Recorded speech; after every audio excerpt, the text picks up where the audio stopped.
दोस्त स्वागत है आप सभी का आचार्य जी चैनल पर। हम जो डेली करंट अफेयर शो करते हैं, जो कि अगर आप रेलवे, एसएससी, बैंकिंग या यूपी ट्रिपल एससी की तैयारी कर रहे हैं, अगर किसी भी एग्जाम में आपका करंट अफेयर उसके साथ साथ स्टैटिक जीके का पोर्शन अगर पूछा जाता है तो ये क्लास आपके लिए बहुत ही महत्वपूर्ण साबित होने वाली है।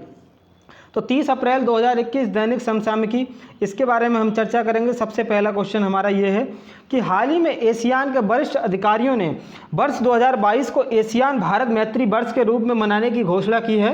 एशियान का मुख्यालय कहाँ पर स्थित है, उसके बारे में मुझे बात करनी है। देखो, 2022 में भारत को आज़ादी के लिए 75 वर्ष पूरे होने वाले हैं। इसी के उपलक्ष्य में भारत जो है अमृत महोत्सव का आयोजन कर रहा है।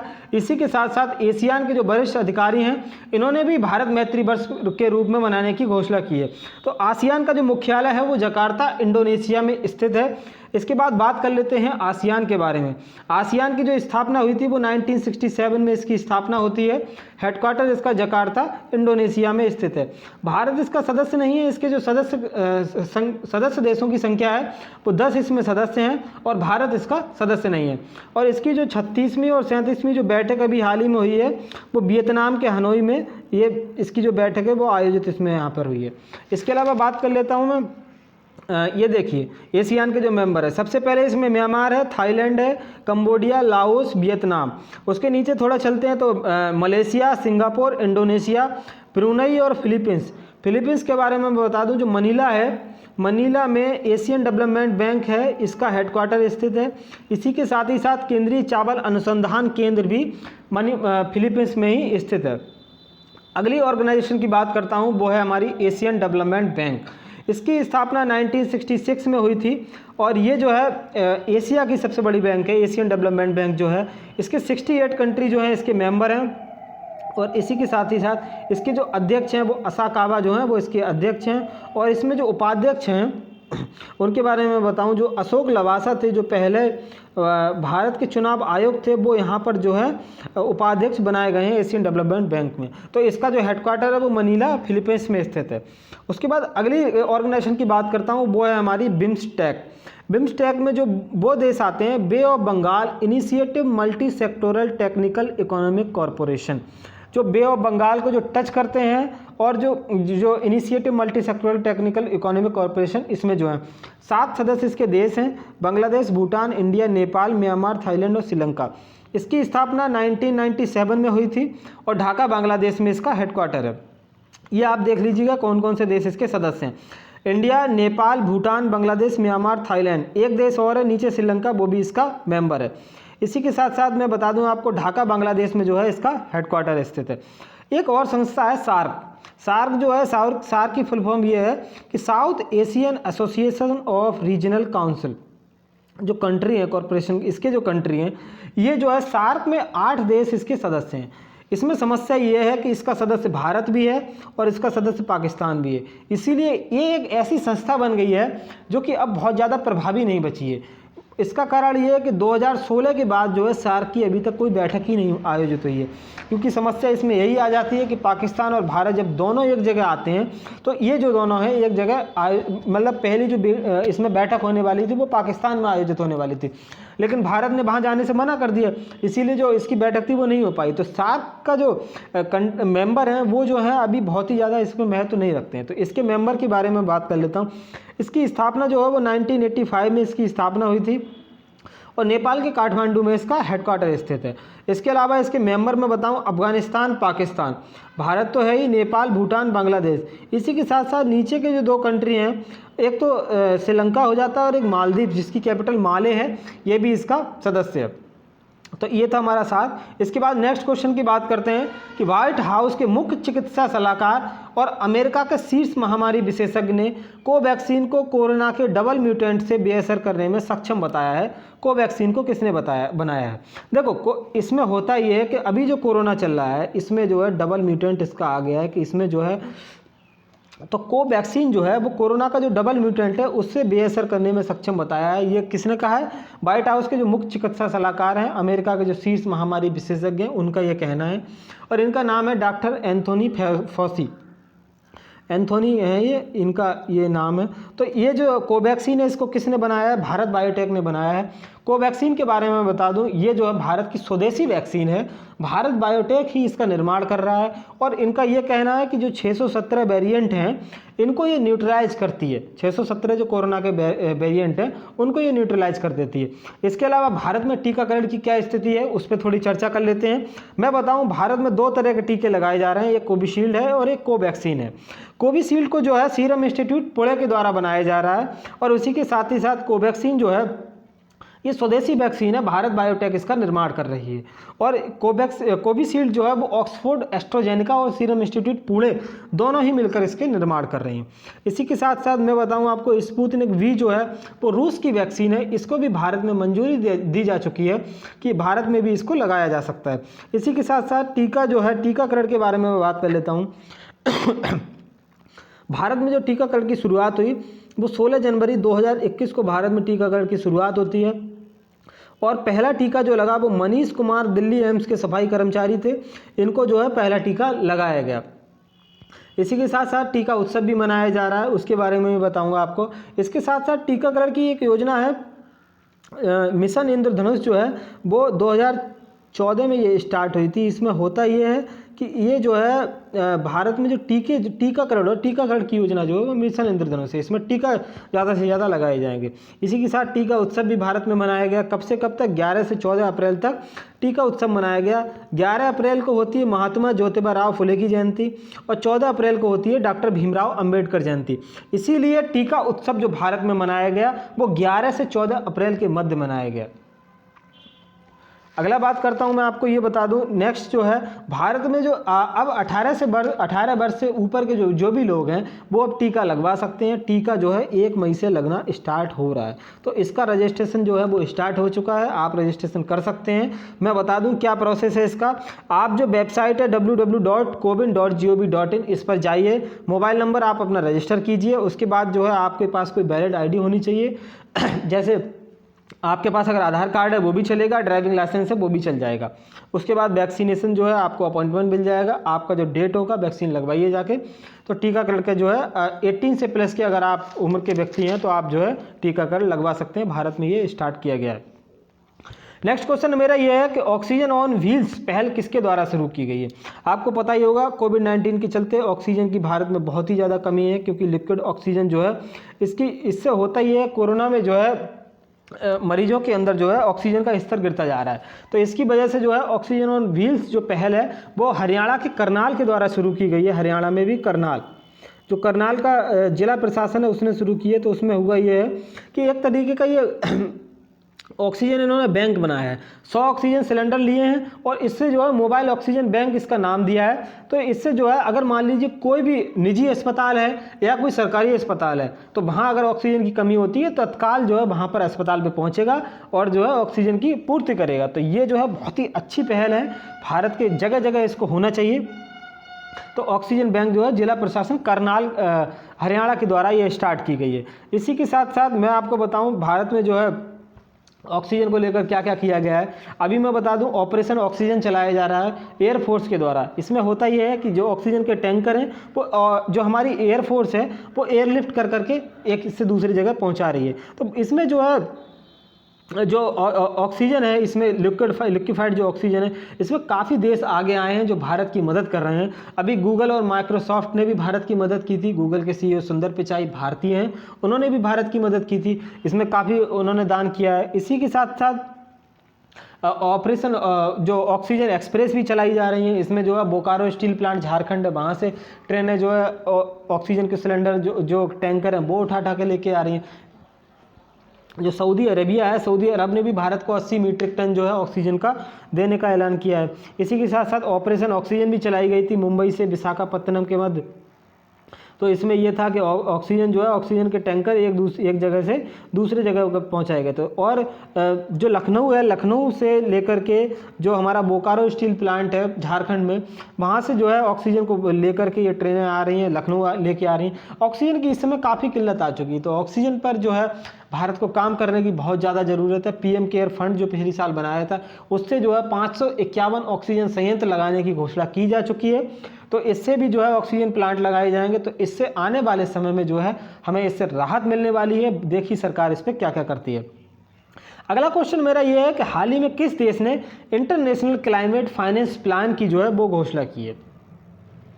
इसकी मैं बता दूं, ये जो है अमेरिका प्रशासन ने इसकी घोषणा की है। इसमें होगा ये जो अमेरिका के राष्ट्रपति हैं जो बाइडेन, इनका ये कहना है कि हम जो है अपना जलवायु परिवर्तन जो है जलवायु का जो वित्त है, जो हमारा फाइनेंस है, उसमें जो हम अपना खर्चा है उसको हम मल्टीप्लाई 2 कर देंगे। मतलब जो हमारा जलवायु वित्त है उसको हम दोगुना कर देंगे। यूएस इंटरनेशनल क्लाइमेट फाइनेंस जो फाइनेंस प्लान है उसके तहत इसमें होगा ये कि जो ग्रीन हाउस गैसें होती हैं उनको इसमें कम करने की बात कही गई है। तो ग्रीन हाउस गैसेस जो हैं, CO2 जो होती है वो सबसे ज़्यादा ग्रीन हाउस गैसेस में 76% होता है। उसी के साथ साथ मीथेन होती है, नाइट्रस ऑक्साइड जो कि N2O होती है जिसको हम लाफिंग गैस भी कहते हैं, तो ये भी है इसमें। ओजोन गैस इसमें शामिल है और वाटर वेपर भी जो है वो इसमें शामिल होती है, जो ग्रीन हाउस गैसेस होती हैं। तो ग्रीन हाउस गैसेस जो हैं वो हमारे इन्वायरमेंट के लिए काफ़ी ज़्यादा हार्मफुल हैं। तो इसके ग्रीन हाउस गैस के उत्सर्जन को कम करने के लिए ये USA के द्वारा प्लान चलाया गया है। इसको लेकर ग्रीन हाउस गैस के उत्सर्जन को कम करने के लिए क्योटो प्रोटोकॉल हुआ था 1997 में। क्योटो जो है एक जापान की एक सिटी है, तो वहाँ पर ये प्रोटोकॉल हुआ और ये जब हुआ था तो 2005 से ये प्रभावी होता है।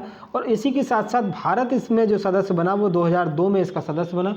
तो जो ग्रीन हाउस गैसेस होती हैं जो मैंने बताया आपको, कार्बन डाइऑक्साइड सबसे ज़्यादा इसमें परसेंटेज रखती है, मीथेन गैस होती है, नाइट्रस ऑक्साइड होती है, ओजोन होती है और उसी के साथ साथ वाटर वेपर जो है, ये ग्रीन हाउस गैसेस होती हैं। इनके उत्सर्जन को कम करने के लिए क्योटो प्रोटोकॉल किया गया था। इसी के साथ साथ भारत ने इसमें 2002 में साइन किया था। ओजोन गैस का जो ओजोन परत का जो संरक्षण, ओजोन परत का जो क्षरण हो रहा है उसके संरक्षण के लिए जो प्रोटोकॉल किया गया था वो था मॉन्ट्रियल प्रोटोकॉल। ये हुआ था 1987 में। जो ओजोन परत है हमारी उसको संरक्षण के लिए, ओजोन परत जो होती है, जैसे जो सबसे पहले हमारा ट्रोपोस्फीयर होता है, उसके बाद स्ट्रेटोस्फीयर होता है। तो ओजोन गैस जो है, जो हमारी ओजोन परत जो है वो समताप मंडल यानी कि ट्रोपोस्फीयर में ही पाई जाती है ओजोन गैस। तो इसका जो संरक्षण हो वो कम से कम हो। इसके कारण क्या है, जो CFC गैसेस होती हैं हमारी, क्लोरोफ्लोरोकार्बन है, हाइड्रोक्लोरोफ्लोरोकार्बन, जो कि हमारे शीतलक जो जैसे फ्रिज वगैरह से निकलती हैं, उससे हमारी जो ओजोन परत है उसको नुकसान पहुँचता है। और ओजोन डे की बात करूं तो ओजोन डे जो है वो 16 सितंबर को ओजोन डे मनाया जाता है। इसी के साथ ही साथ मैं बताऊं आपको जो जलवायु परिवर्तन के लेकर के क्या क्या काम किए जा रहे हैं। तो जलवायु परिवर्तन जो है वो पेरिस जलवायु जो समझौता हुआ था, इसको COP21 नाम दिया गया था। 2015 में पेरिस फ्रांस में ये हुआ था। इसी के साथ ही साथ जब प्रधानमंत्री मोदी जी वहाँ गए थे तो भारत और फ्रांस दोनों ने मिल करके यहाँ पर जो है एक इंटरनेशनल सोलर अलायंस की स्थापना की थी। इसी के साथ साथ मैं बता दूँ COP21 तो जो है 2015 में हुई थी। और अभी जो हाल ही में जो COP हुई हैं उनके बारे में बता दूँ, COP25 जो हुई थी वो 2019 में हुई थी। और ये इसका आयोजन जो है वो स्पेन मैड्रिड में हुआ था, ये मैं बता दूँ। अगली जो COP होने वाली है वो UK ग्लासगो में होगी और इसमें जो है प्रधानमंत्री मोदी जी को आमंत्रित भी किया गया है। इंटरनेशनल सोलर अलायंस ये होता है, जैसे जो ट्रॉपिक ऑफ कैंसर और ट्रॉपिक ऑफ कैप्रिकॉर्न के जो मध्य के जो कंट्री हैं, यहाँ पर जो है सूर्य ऊर्जा सबसे ज़्यादा मिलती है। तो मोदी जी ने ये कहा था कि ये जो है इतने भी जो भी ये कंट्री हैं, ये सूर्यपुत्र इनको कहा था कि ये जो है सूर्य की ऊर्जा का इस्तेमाल करें। तो इसकी जो स्थापना COP21 के तहत 2015 में की गई थी। गुड़गांव हरियाणा में इसका हेडक्वार्टर है।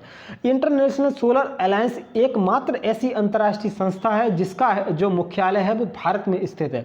इसके जो अध्यक्ष हैं वो अजय माथुर हैं। अगला बात करता हूँ, नेक्स्ट क्वेश्चन मेरा ये है कि हाल ही में कृष्णमूर्ति संतानम जो है इनका निधन हो गया। वह जो है किस क्षेत्र से संबंधित थे, इनके बारे में मुझे बताना है। कृष्णमूर्ति संतानम परमाणु वैज्ञानिक थे जो भारत में परमाणु परीक्षण दूसरा वाला हुआ था 1998 में। पोखरण 2 जो हुआ था उसमें जो है इन्होंने काफ़ी महत्वपूर्ण भूमिका निभाई थी। तो एक बात और बता दूं इनके बारे में, 1999 में भारत में पद्म भूषण इनको अवार्ड दिया गया, जो कि भारत का तीसरा सर्वोच्च नागरिक सम्मान है। भारत का सर्वोच्च नागरिक सम्मान भारत रत्न है, दूसरे नंबर पर पद्म भूषण आता है, तीसरे नंबर पर पद्म भूषण है। तो इनको पद्म भूषण से सम्मानित 1999 में किया गया था। पोखरण परीक्षण के बारे में बात कर लेता हूँ मैं आपको। ये देखिए, ये कृष्णमूर्ति संतानम जी हैं, इन्होंने इसमें काफ़ी भूमिका निभाई थी। देखिए पोखरण 2 हमारा जो था वो 11 मई 1998 को हुआ था पोखरण परीक्षण। तो इसमें हुआ ये था कि इसमें 11 मई को भारत ने 3 विस्फोट किए थे, उसके बाद 13 मई को भारत ने 2 विस्फोट किए। तो 11 मई को ही भारत में नेशनल टेक्नोलॉजी डे भी मनाया जाता है। देखो पहले जब भी पोखरण परीक्षण होता था, पहले 1974 में हुआ था, वो भारत का जो है उतना सफल नहीं हो पाया था जितना होना चाहिए था। तो इसके बाद जो है भारत ने दूसरा परमाणु परीक्षण करने की घोषणा की। तो इसमें जो है कोई भी प्रधानमंत्री जो भारत के होते थे वो इसको अनुमति नहीं देते थे, लेकिन जब अटल बिहारी वाजपेयी जी की सरकार बनी तो इन्होंने इसको खुली छूट दी। इसकी जो अध्यक्षता थी वो भारत के पूर्व राष्ट्रपति जो हमारे डॉक्टर APJ अब्दुल कलाम जी थे, इनकी अध्यक्षता में जो है पोखरण 2 जो है संपन्न हुआ। तो 11 मई 1998 को पोखरण 2 होता है। इस पर जो है यूएसए ने काफ़ी आपत्ति जताई थी, यूएसए ने अपनी सैटेलाइट खड़ी कर दी थी। अगर आप पूरी पोखरण की कहानी जानना चाहते हैं तो मेरे चैनल पर एक मैंने वीडियो बनाया हुआ है, पोखरण परीक्षण क्या भारत कैसे परमाणु संपन्न देश बना, आप उसको देख सकते हैं, पूरी जानकारी आपको उसमें मिल जाएगी। मैं उसकी लिंक भी इसके डिस्क्रिप्शन में डाल दूंगा। इसी के साथ साथ पोखरण 1 जो हुआ था उसके बारे में मैं बताऊं, इंडिया फर्स्ट न्यूक्लियर टेस्ट जो था वो पोखरण 1 था। ये हुआ था 1974 में, इंदिरा गांधी जी के समय पर हुआ था। 18 मई को जो है 1974 में ये होता है। तो ये जो है उतना सक्सेस नहीं हो पाया था जितना होना चाहिए था।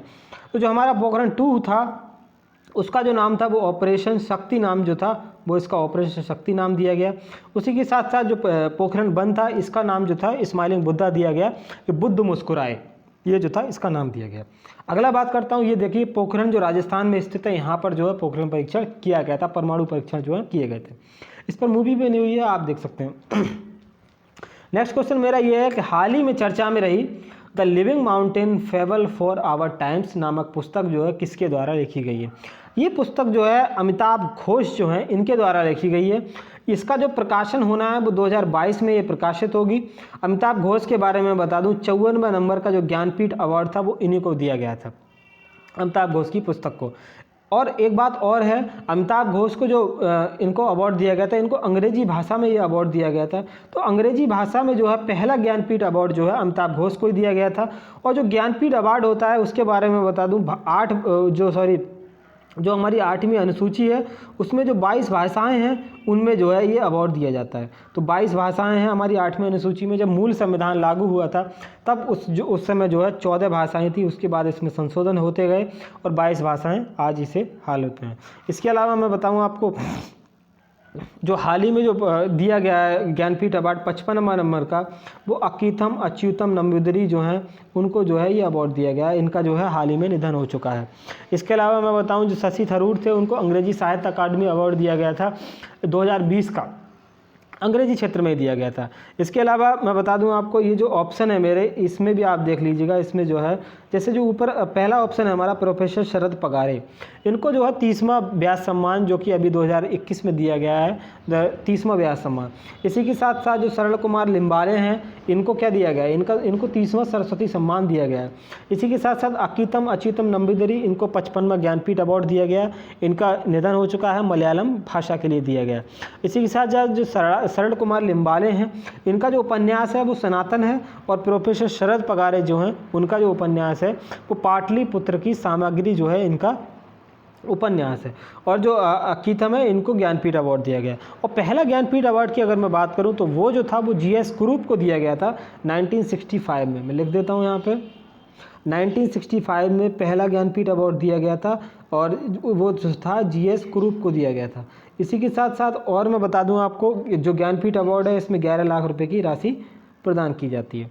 नेक्स्ट क्वेश्चन मेरा ये है कि हाल ही में चांडलर गुड गवर्नेंस इंडेक्स ये 2021 जारी किया गया है, भारत की इसमें रैंक क्या है। देखिए गुड गवर्नेंस जो होती है वो इसमें भारत की रैंक पूछी गई है, तो 49 नंबर जो है वो भारत की इसमें रैंक है। गुड गवर्नेंस भारत में डे जो है वो 25 दिसंबर को गुड गवर्नेंस डे मनाया जाता है, यानी कि सुशासन दिवस। और अटल बिहारी वाजपेयी के जन्म दिवस पर यह गुड गवर्नेंस डे मनाया जाता है। इसी के साथ साथ बात करूं, टॉप नंबर पर जो इसमें कंट्री है वो है फिनलैंड। फिनलैंड की जो राजधानी है हेलसिंकी, और फिनलैंड जो है वो टॉप नंबर पे है। फिनलैंड को जो है झीलों का देश भी कहा जाता है। इंडिया की रैंक इसमें 49 है। और इसी के साथ साथ जो चांडलर की अगर मैं बात करूं, चांडलर जो है वो एक सिंगापुर की संस्था है, इसके द्वारा जो है ये अवार्ड दिया जाता है। सिंगापुर की संस्था है। ये इस अवार्ड को देती है। इसमें होता ये है कि सरकार कितनी ज़्यादा प्रभावशाली है। सरकार मान लो कोई भी कानून बनाती है, वो कितना ज़्यादा प्रभाव डालता है, कितना ज़्यादा उसको लागू कर पाती है, उसके बारे में जो है ये रिपोर्ट जारी करी गई है। तो कुछ और रिपोर्ट्स के बारे में मैं जान लेता हूं, जैसे कुछ और इंडेक्स जारी हुए थे हाल ही में, उनके बारे में भी जान लेते हैं। वर्ल्ड प्रेस फ्रीडम इंडेक्स आया था, जो इसको विश्व प्रेस स्वतंत्रता सूचकांक, मतलब विश्व में जो है किसकी प्रेस को ज़्यादा स्वतंत्रता है उसके बारे में ये था। तो भारत की इसमें रैंक 142वीं थी 156 में। सोचिए भारत जो है कितना इसमें पीछे है। और इसी के साथ साथ 156 नहीं था, मैं एक बार चेक कर लूँगा, तो 142 भारत जो है, भारत की इसमें रैंक थी। हाँ 156 ही था इसमें, तो 156 टोटल थे और भारत की रैंक इसमें 42वीं नंबर की थी। तो इसको जो है बॉर्डर्स विदाउट मतलब रिपोर्टर्स विदाउट बॉर्डर एक संस्था है पेरिस फ्रांस की, वो जो है इसको जारी करती है। उसी के साथ साथ बौद्धिक संपदा सूचकांक जो है, इसमें भारत की रैंक 40वें नंबर की है। जारी इसको यूएसए करता है और यूएसए इसमें टॉप पे है। सोचिए जो जारी करता है वही इसमें टॉप पे है। इसके साथ साथ मानव विकास सूचकांक ह्यूमन डेवलपमेंट इंडेक्स, इसमें भारत की रैंक 131वीं है। टॉप पर इसमें जो कंट्री है वो नॉर्वे इसमें टॉप पर है। और इसको जो है जारी जो कौन करता है, वो UNDP, United Nation development programme जो है इसको जारी करता है। इसके बाद अगला क्वेश्चन मैं बात करता हूँ, हाल ही में world day for safety and health at work मतलब आप जहाँ पर काम कर रहे हैं वहाँ पर आपकी कितनी सुरक्षा है, कितना आपका स्वास्थ्य का ध्यान रखा जा रहा है, इस पर डे कब मनाया गया, ये 28 अप्रैल को जो है वो डे मनाया गया। तो कार्यस्थल पर आपकी दुर्घटना को रोकना और स्वास्थ्य को बेहतर करना इसका उद्देश्य है। इसको मनाता कौन है वो मैं आपको बता दूं, जो इंटरनेशनल लेबर ऑर्गेनाइजेशन है ILO जो है, ये इसको मनाती है। ये देखिए इंटरनेशनल लेबर ऑर्गेनाइजेशन, इसकी जो विश्व मजदूर संगठन जो है वो इसको मनाता है। इसकी जो स्थापना हुई थी इंटरनेशनल लेबर ऑर्गेनाइजेशन की 1 मई 1919 को इसकी स्थापना हुई थी और जेनेवा स्विट्जरलैंड में जो है इसका हेडक्वार्टर है। इसी के साथ साथ मैं आपको बता दूं 1969 में जो है इसको शांति का नोबेल पुरस्कार भी दिया गया था और इसके जो अध्यक्ष हैं वो गाय राइडर जी जो हैं वो इसके अध्यक्ष हैं। और मैं आपको बताऊं जो शांति का पहला नोबेल था वो किसको दिया गया था, तो जो रेड क्रॉस के संस्थापक थे हेनरी डुनंट, उनको ये जो है पहला नोबेल पीस अवार्ड दिया गया था। इसके साथ साथ कुछ और संस्थाएं हमारी WHO है, इसके बारे में भी बात कर लेते हैं। इसकी स्थापना जो हुई थी वो 7 अप्रैल 1948 को इसकी स्थापना होती है और इसका जो हेडक्वार्टर है वो जेनेवा स्विट्जरलैंड में ही स्थित है। और जब कोविड-19 हुआ था तो WHO पे जो है सबसे ज़्यादा आरोप लगे थे कि इस पर जो है पक्षपात का आरोप लगा और भी काफ़ी आरोप लगाए गए। टेड्रोस एडनोम जो है वो इसके अध्यक्ष हैं। टेड्रोस एडनोम, ये बता देता हूँ। इसके बाद और एक संस्था है हमारी वर्ल्ड ट्रेड ऑर्गेनाइजेशन, इसके बारे में बताऊँ, जो विश्व में जो ट्रेड होती है उस पर जो है ये संस्था बनाई गई है। 1 जनवरी 1995 को इसकी स्थापना हुई थी। हेडक्वार्टर इसका भी जेनेवा स्विट्जरलैंड में ही स्थित है। और जो नागोजी ओकोजा इवेला जो है वो इसकी अध्यक्ष हैं, इसकी महासचिव हैं। इसके अलावा अगली संस्था है हमारी, इसके अलावा एक संस्था के बारे में और बात कर लेता हूँ जो मेरी है। देखिए यूनेस्को के अगर बारे में बात करूं तो यूनेस्को जो है, यूनेस्को की स्थापना 1945 में हुई थी। इसका भी हेडक्वार्टर जो है पेरिस फ्रांस में जो है इसका हेडक्वार्टर स्थित है। और ऑड्रे अजौले जो हैं वो इसके अध्यक्ष हैं। और ये जो है वर्ल्ड हेरिटेज साइट्स जो होती हैं विश्व में उनको ये जारी करता है। तो इटली में जो है सबसे सर्वाधिक विश्व हेरिटेज साइट है, विश्व विरासत स्थल है।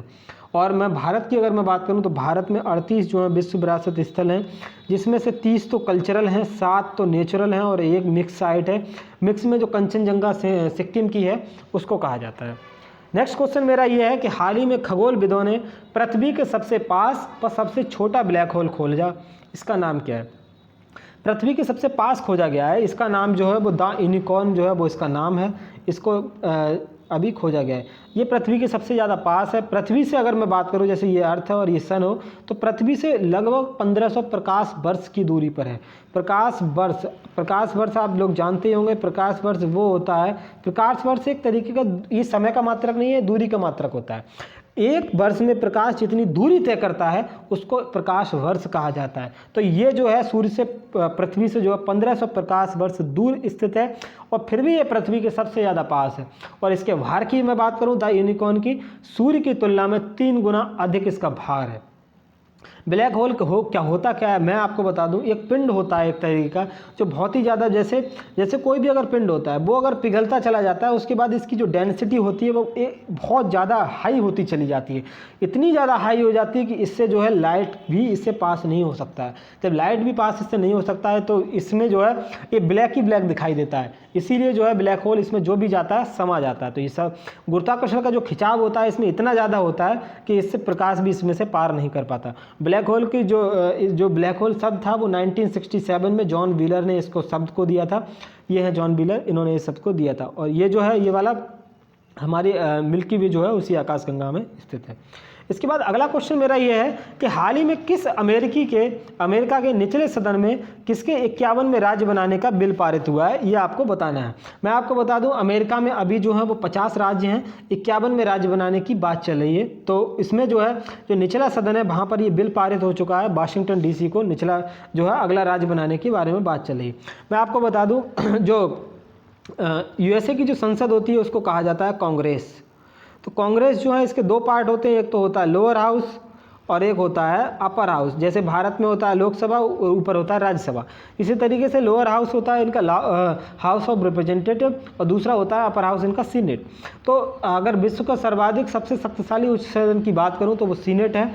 सीनेट क्योंकि ये सीनेट में होता ही है कि जैसे USA में जो सीनेट है, USA में 50 राज्य हैं तो हर एक राज्य की 2 सीटों के हिसाब से USA में सीनेट में 100 सीटें हैं।